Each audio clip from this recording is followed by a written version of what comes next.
Thank you. Thanks. So I want to start today with the worst business advice in the world. And it's kind of an odd place to start. But who here has heard the phrase that it's 5 times less expensive to keep your existing customer than it is to get a new one? Has anybody heard something like that? Or it costs 5 times more to acquire a customer than it does to get a new one. Have you heard that too? So does anybody have any ideas why I think this is the worst business advice in the world? I think it's the worst business advice in the world because nobody ever actually tells us how to make the existing customer 5 times more profitable. How do we actually earn 5 times more revenue from the existing customer? How do we actually increase our business by 5 times? They never tell us that. They just give us this sort of platitude and we take it at face value and say, well, you know, that's important, right? I get that. So better advice, a better question is how do I earn 5, 10, 25 times more revenue from my clients? From my customers. And so that's what I help my clients do. I help them take their existing customer base and we learn how to maximize their customer value by 5, 10, 25 times or more. And the really cool thing about that is when we do that, it actually helps them on the front end. It helps them with their sales. It helps them with their marketing. So I think that's the worst business advice in the world. This is much better advice. And whenever you hear that, you want to ask somebody, how do I actually do that? Show me how to increase the value of my company. So this is better advice. Most of you are intimately familiar with this. I think, is everybody familiar with the HubSpot methodology? Pretty much. So this is much better advice. It says we attract, we convert, we close, and we delight. We have strangers who turn into visitors, visitors who turn into leads, leads who turn into customers, and customers who turn into promoters. So it's much better advice. But who here can guess which of these areas is the most complicated, the hardest to implement, the hardest to understand, but yet likely the most profitable, the most powerful, the one area here that can change your company? Does anybody have a guess? It's delight, right? And so what happened when Evergreen came out was I started to get emails from people that were HubSpot partners. And they said, you know, your book is really awesome because it takes this concept of delight to a whole new level. We think HubSpot does an awesome job with this, but we think your book takes it a step further, and we like that. We want to know more about this because we don't really understand. You know, if we go back here, they were saying things like, you know, I understand once I've got them, but I don't understand how surveys and smart content and social monitoring really help me maximize customer value. But your book gives me that next step. And so I was really happy to hear that.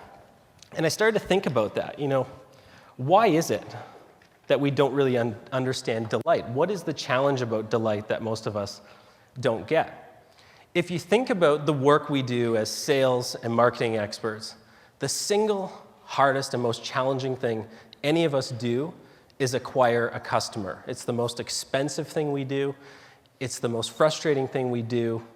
It's really the bane of our existence, right? I mean, this is the hardest part. This is why we're all here, to learn more, better, effective ways to acquire more new customers. And I started to think, what is the difference here? Why don't we really get this? Why don't we really understand that we can take delight to a whole new level?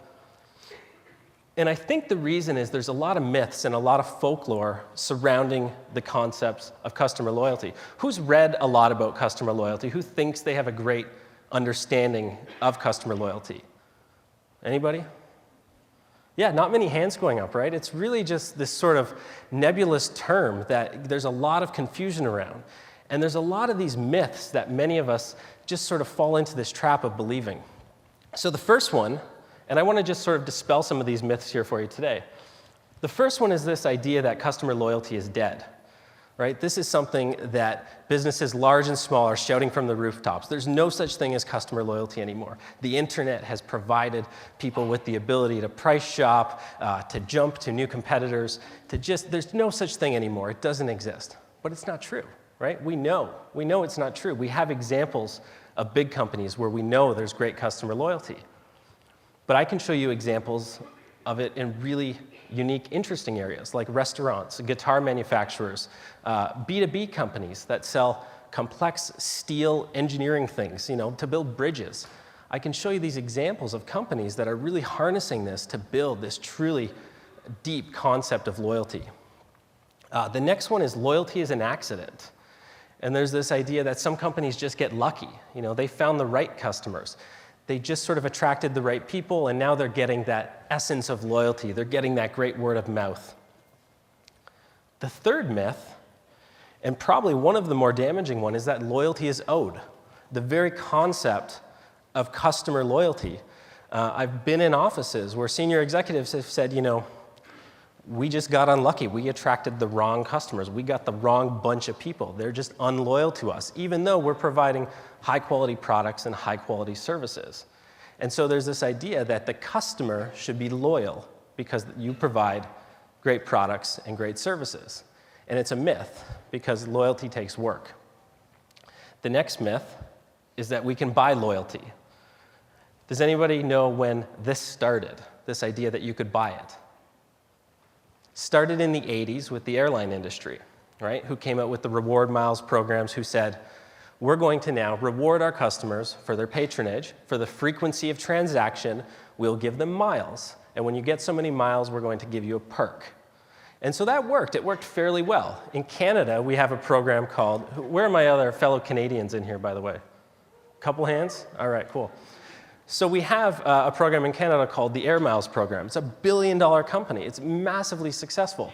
And what happens is you get a card, and it's syndicated across all these stores across Canada, and you swipe your card, and they give you a point.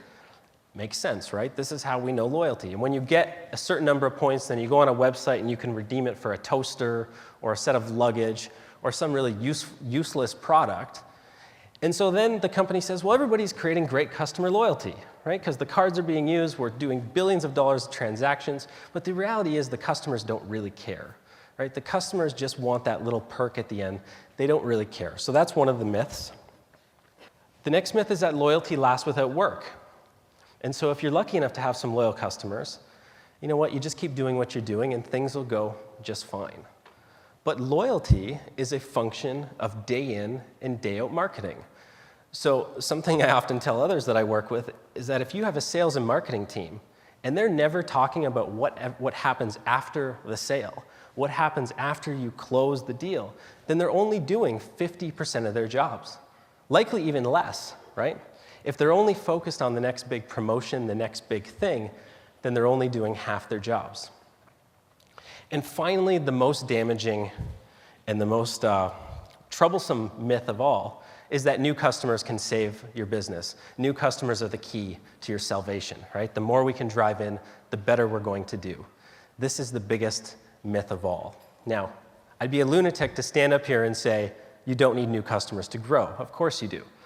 Drucker was the first one to say that the customer is really the heart of the business. Without the customer, there is no business. So you need new customers to grow, but new customers are a mixed blessing.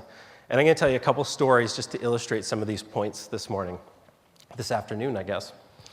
There was a small cupcake shop in Reading, England, owned by a girl named Rachel. And one day, Rachel's phone rang, and Rachel was running a pretty nice business. And she picked up the phone, she said, hello, and the person said, Rachel, how's business? And she said, well, business is good, but business could always be a little bit better. Who's this? And he said, I'm calling from a company called Groupon. And we're a new company, and we can offer you a lot of new customers. And she said, well, tell me how that works. What does that mean? And he said, well, it's very simple. We do all the sales and marketing. The only thing you have to do is keep doing what you're doing, and we'll drive customers through the door. So again, think about this. Rachel had a very successful business, almost a cult-like following. She had those loyal customers that all of us strive for. But she said, okay, let's give it a shot.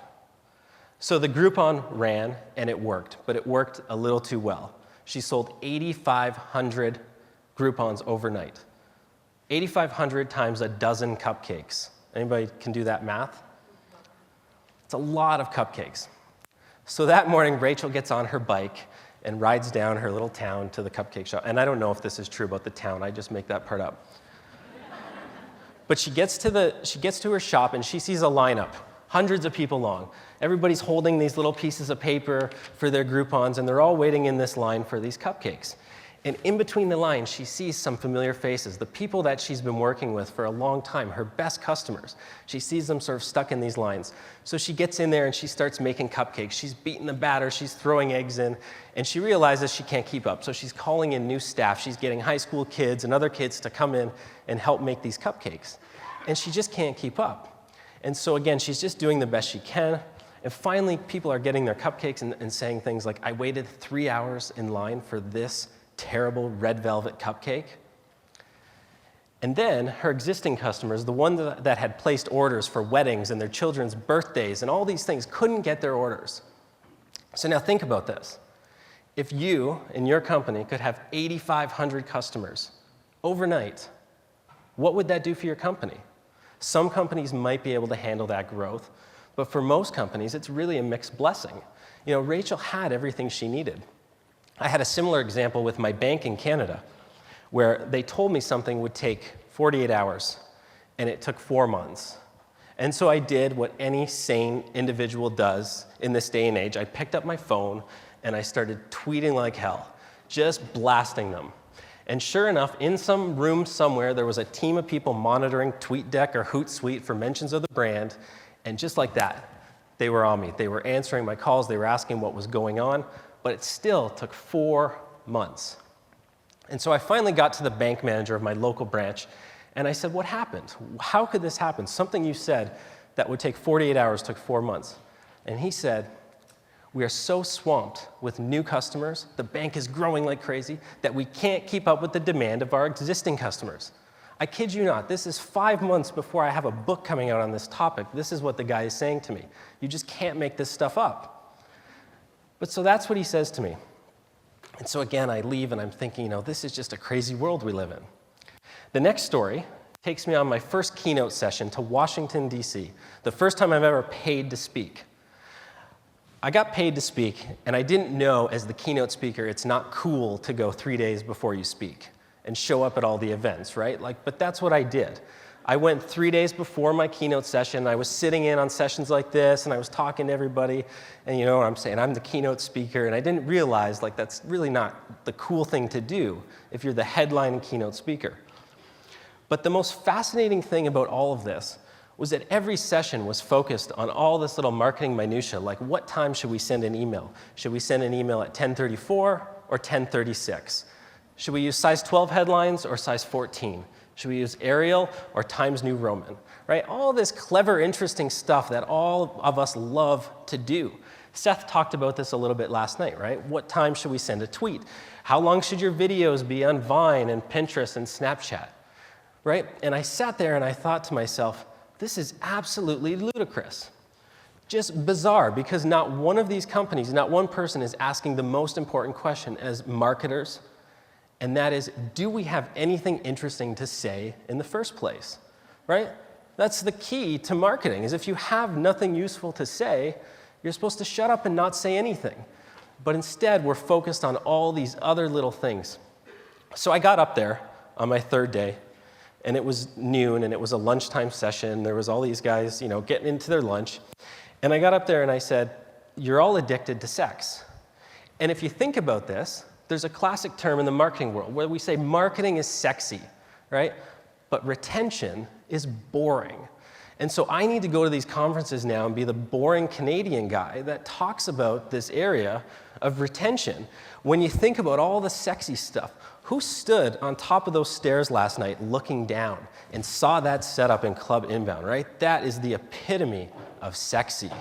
It's thrilling. And that's what we like to do. We're addicted to the sexy parts of marketing because it's fun, it's glitzy, it's glamorous. We get instant, immediate feedback if it's working, just like we do with real, you know what. And so we're addicted. So we're addicted to the sexy parts, but we're forgetting the most important part, which is to care for and nurture and cultivate the existing customer. So my next story takes us to Cathedral Grove on Vancouver Island. Has anybody been to Cathedral Grove on Vancouver Island? One, two, so a couple. This place is unreal.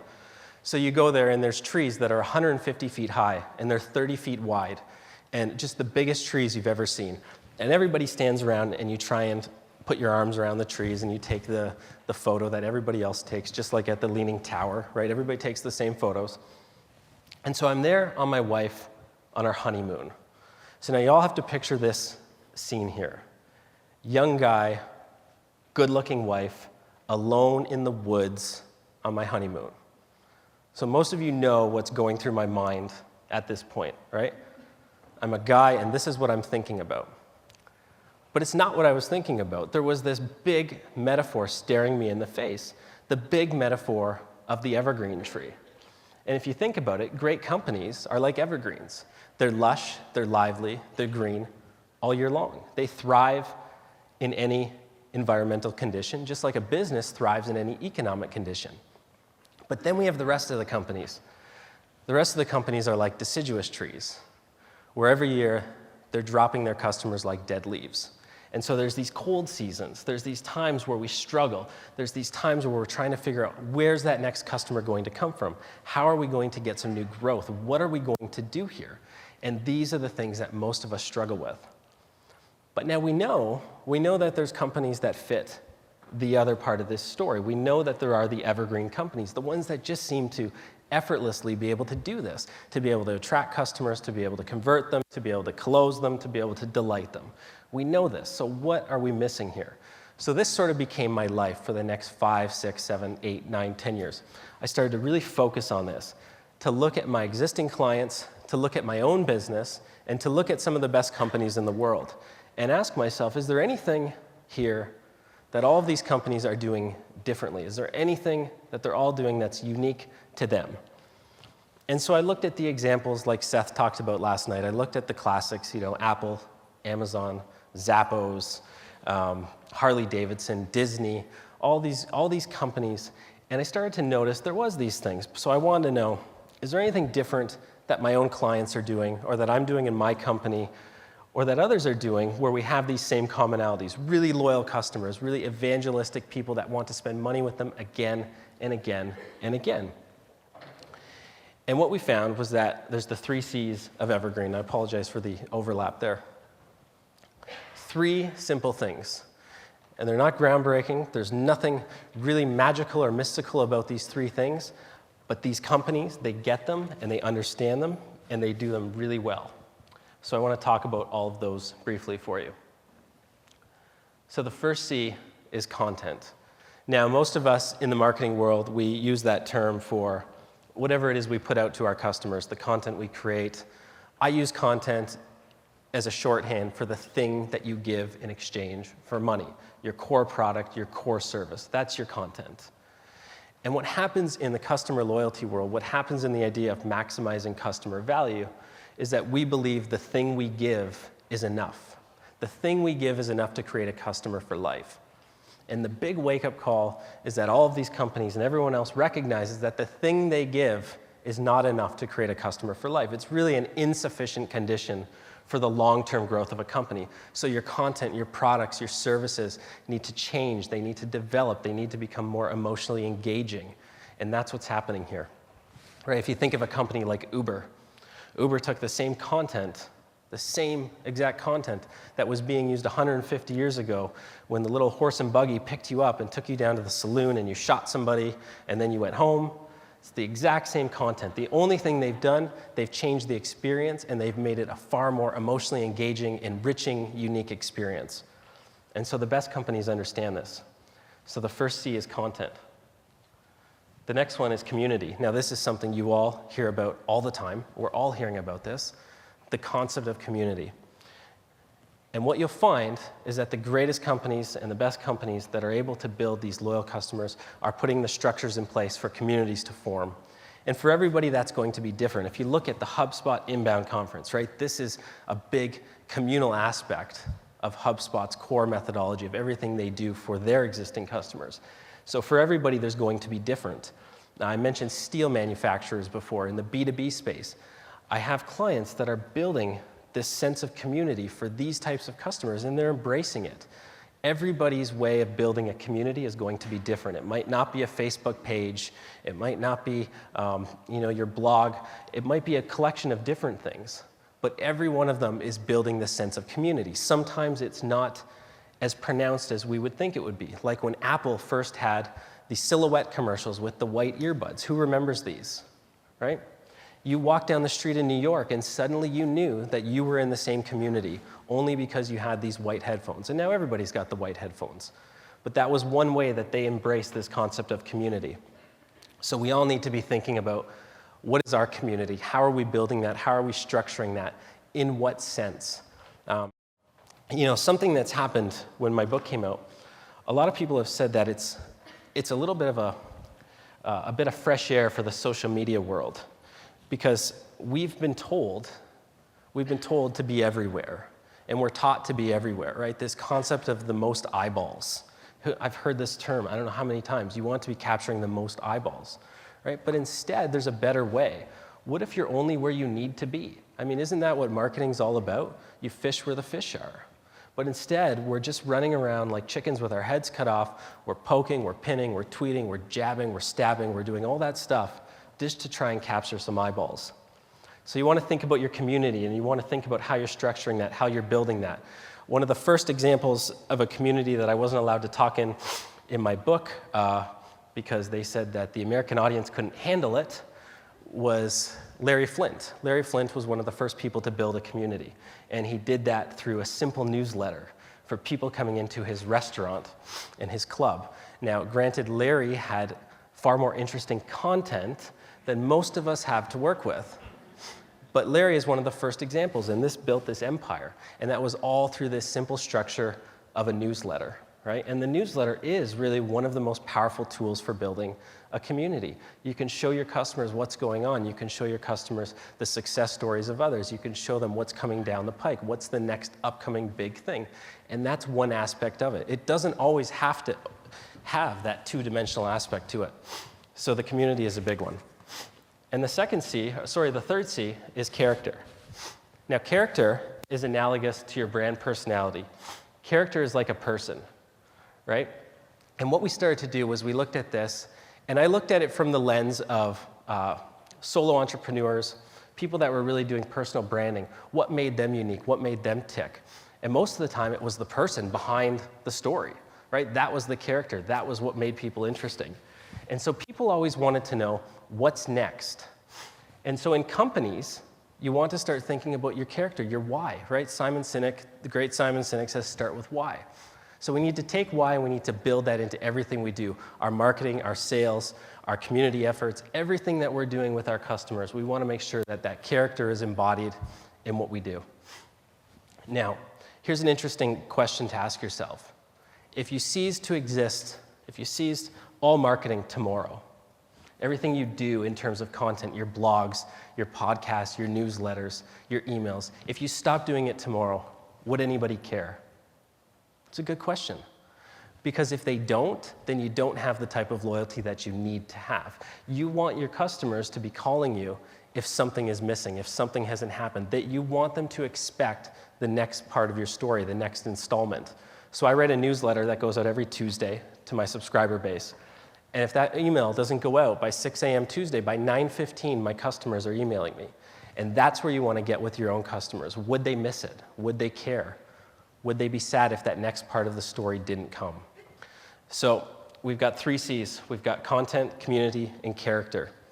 And again, these all work together. And you want to start thinking about them. And in Evergreen, I walk you through specific steps about how to actually bring them together and apply those to your sales and marketing efforts. So now we'll talk about some tactical stuff. Putting the Evergreen principles to work. These are just a few of the things that I've provided here. In the second half of the book, I take you through these different tactical progressions and things you can actually use to increase revenue. So HubSpot talks about buyer personas. I talk about customer archetypes. Very similar. The problem with just having buyer personas or your straw men or your avatars or whatever it is, they don't have anybody to talk to. And so that's the importance of character. You want to make sure that you're building this connection between your character, your corporate character, your business character, and your customer character, your customer archetypes, your buyer personas. And then everything you do and everything you say, you put this through almost like a smell test and ask yourself, is this interesting to our customer? Would they enjoy this? Would they get value from this? Getting loyalty programs right. This is something that I've talked about a little bit, but it's not enough to say we have a points card or we have a perk system if you buy 10 or more. You really want to start thinking about your best customers. Do you know who your top 10% of customers are? And if you do, how are you rewarding them? How are you perking them? Something really interesting that I found in my work that applies to a lot of what Daniel Pink has talked about in Drive is that loyalty programs almost work the same way. People aren't necessarily interested in the extrinsic stuff that you give them, right? The toasters and the luggage that I told you about from the Air Miles program. But what really makes people tick, especially in small to mid-sized companies, is the intrinsic stuff. The recognition that you recognize they're a great customer, the recognition, the rewards, and understanding who those people are. So I have a client, a small town restaurant client that I work with, and I live in a town of 20,000 people, and they do revenue that would be considered successful in towns like Vancouver or Toronto. And some people ask, what's the difference there? How do they do it? They're the very definition of an evergreen company. Well, how they do it is they are really smart about what they know about their customers. So through a simple loyalty card, they capture customer data, customer intelligence, which I'll talk about in a minute, and they use that data to understand who their best customer is. So he might not know it, but the staff knows it. And that's the sort of thing that we educate them on. And so when he comes in, his drink is ready to go. And all these things, they matter. And then all of a sudden, when he's spending $20,000 or $30,000 a year in a restaurant, and we have this data, we know that we're not going to let some new server come in and mess this up. Tending to your garden and pulling weeds, this is a big one. We're too afraid of firing the wrong customer. We're too afraid of getting rid of the customer that's an energy suck or a time suck or a cost suck. We have to be willing to let go. And if you have customer data, if you have this stuff, then you should be able to know. I've worked with clients that were afraid to answer the phone because it was a certain person calling. And so when we look at the data, we find, yeah, she's a very profitable customer. In fact, she would be considered probably a very loyal customer. Right? So should we keep her or should we not? But then when you start to dig a little bit deeper and you start to see the emotional impact that that person has on the staff and the team and the time that they've spent supporting her obsessive requests and the different issues they have to deal with, then it starts to paint a much bigger picture than just the dollar amount that she's worth. So be willing to let go. Be willing to let go of the wrong customers, the ones that don't fit your corporate your why. They don't fit your character. They don't fit the style of business with you. They're energy suckers. They're time suckers. Be willing to let go. Customer intelligence. Again, we all want more data, right? This is the big thing right now. Give us more data. Give us whatever you've got. Just pile it on us. We don't care. Just give us data. The golden rule about data is simple. If you can't explain to a 12-year-old what it is you're trying to learn, then you don't need the data. And that's how I approach all work with customer intelligence and customer data. Unless you know what it is you want to learn and how you're going to use that, and can you explain that in one sentence to a 12-year-old, if you can't do that, then you probably don't need the data. And most of the time, you're just spinning your wheels. You're just adding this on when you could be using it in much better ways. And the next thing here, customer reactivation. Again, if you're not doing customer reactivation campaigns, you absolutely should. That's a good use of the data, knowing which customers have stopped doing business with you, knowing which customers should have shopped with you again, but they haven't, paying attention to those trends in the data to understand when customer behavior is changing. Has anybody ever seen a school of fish swimming down a river and you throw a stone? What happens is you throw a stone, and usually it's the first fish, and the first fish sees it and immediately turns direction and changes. And what happens right away is all the other fish in unison change direction. That's often happening with customers. And so if you're paying attention to customer behavior and when that behavior is changing, you might have a much bigger problem if you're not paying attention, because customers work in groups like schools of fish. So even though you have your buyer personas and your customer archetypes, and there's probably multiple for every company, there's different groups and different segments of them, and you want to be aware when something is changing. And again, new customer welcome procedures, which I've talked about here. We know a lot about onboarding, and we hear a lot about this, and we're always trying to get better at onboarding our customers. Your sales and marketing team should be involved in this as well, but you want to be thinking about, what happens right after the sale is made. That's probably the most important time to really solidify that relationship, to say, hey, you know what, you've made a great decision here. Now we're moving on to the next part of the relationship. So again, you don't close the sale, right? Closing the sale is only the opening to the next part, the next big part of the relationship. So that's it. That's really the philosophy of Evergreen. HubSpot calls this a movement, and they're calling the methodology the HubSpot movement, and it's really smart. And so I would urge you to think about Evergreen as a philosophy. Whether you read this book or whether you don't, it doesn't matter to me. If you start thinking about this, and you think about approaching the customer relationship in this way, you think about cultivating an enduring customer relationship. However you do that, with every customer that has decided to open their wallet and give you money in exchange for something that you've marketed to them, then you owe them to do this. You owe them to try and take it to the next level. And so that's really what this is all about. This can change your business. If you focus on this with a little bit more effort, a little bit more oomph, this can really change things for you. So 2 quick things before I finish up here. I see the 5-minute mark. I brought 85 copies of Evergreen. I slugged them on a plane from Detroit to the airport, upstairs, and then it was trouble getting them downstairs. The most difficult part was getting them from the ramp from the Westin to here, because there's a union and they can't cross the line. Go figure. I brought 85 copies of Evergreen they're totally complimentary. I know I don't have enough for everybody in the room, but I'm happy to give them out first come, first serve. I will sign them for you. There's nobody else in this room, so we can stay here. If you have any questions for me, we can talk about this. But I just really want to sincerely thank you all for taking your time to come to this session. I appreciate it. Thank you.